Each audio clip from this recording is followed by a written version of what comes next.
Supposedly my husband harassed one of his coworkers and got fired from his job for it, but when I ask him for details he won't give me any other than that he admits to sending her some emails, so now I'm more worried about the details he's not admitting. My husband Charlie, 41M, and I, 36F, have been together for 10 years, married for 6. We've had our ups and downs, but are currently in an up. He has never done anything like this in the past, so it came out of left field for me and I'm very much shocked and at a loss here.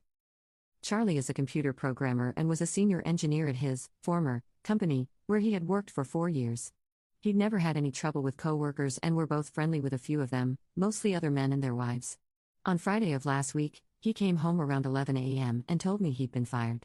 He was really upset and agitated, and I didn't want to push him about it, but he told me that they'd said he was harassing a coworker and was fired. The information I've been able to get out of him. The coworker is Beth, a junior engineer who he's never mentioned to me before. He said she's terrible at her job.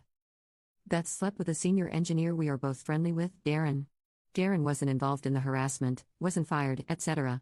The company's lawyers were there and among the things they told him was that Beth could have pressed charges but chose not to. Something happened with her car, but he won't say what. His exact words were, "There was something with her car." He was escorted off of the premises and is not allowed back in the building to get his belongings, and instead has to arrange with security to pick them up after business hours. As far as anything else goes, he won't give me any details. He isn't interested in seeing a lawyer because he says everything is legal. He has basically admitted to sending Beth some emails but won't say what they said or anything like that. I don't know if Beth sleeping with Darren had to do with it, but the fact that he gave me that detail makes me think it does. I'm not sure how it relates. Darren is a very nice, single man who is in his late 20s and approximately the same age as Beth. My mind is running wild here.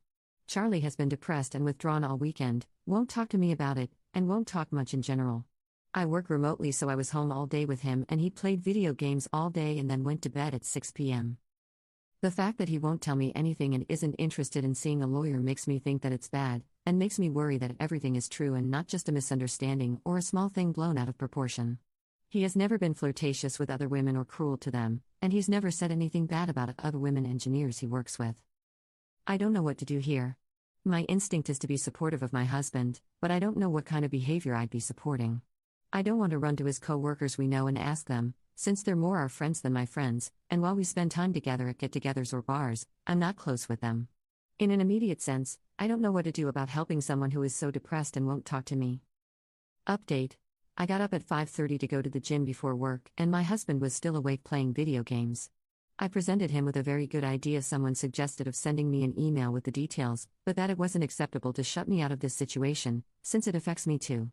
His response was basically, "The paperwork is in my car, go get it if you want to read it." I asked him to go get it so we could look at it together and he said, "You are going to believe what you want anyway." All of this is unusual for our marriage because I'm a pretty patient person, I think. We went out to the car together and he got in his car, handed me the papers and left. For about 2 hours I was panicked because I didn't know where he went, if he was okay, if he was thinking of hurting himself, but his mother texted me at 9 saying he was over there, asking me what happened, if everything is okay, etc. His parents live about 15 minutes away, and I guess he told her he's going to be staying there. So, the paperwork. According to the paperwork he sent her multiple harassing emails from anonymous email accounts. The emails are printed out and attached. He apparently did this while at work and they have been monitoring his user account for 3 months.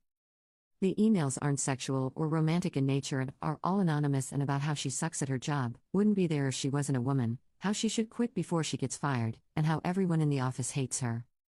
He made fake user accounts for his company's product that she works on and submitted bad reviews of her work. He also did this while logged in at work. He sent an anonymous email to her boss saying that she was sleeping with a senior engineer on another project. He put a gun catalog on the windshield of her car. I don't know what this gesture means, but I obviously understand that it was meant to be threatening. Unfortunately, inside was a subscription card that the company auto-filled with his name and address. She also says she has been harassed for the same length of time, about 3 months, on Twitter. He only logged into one Twitter account that harassed her at work, so they can only say one was him. All telling her to quit her job. So, I don't know what to do now.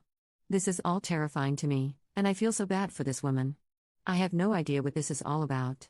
He works with other women engineers, and he has worked with male engineers who don't pull their weight, and he's never done anything like this. I would have bet $1 million that he'd never do anything like this. He's at his parents' right now and I don't know what my next move here could possibly be.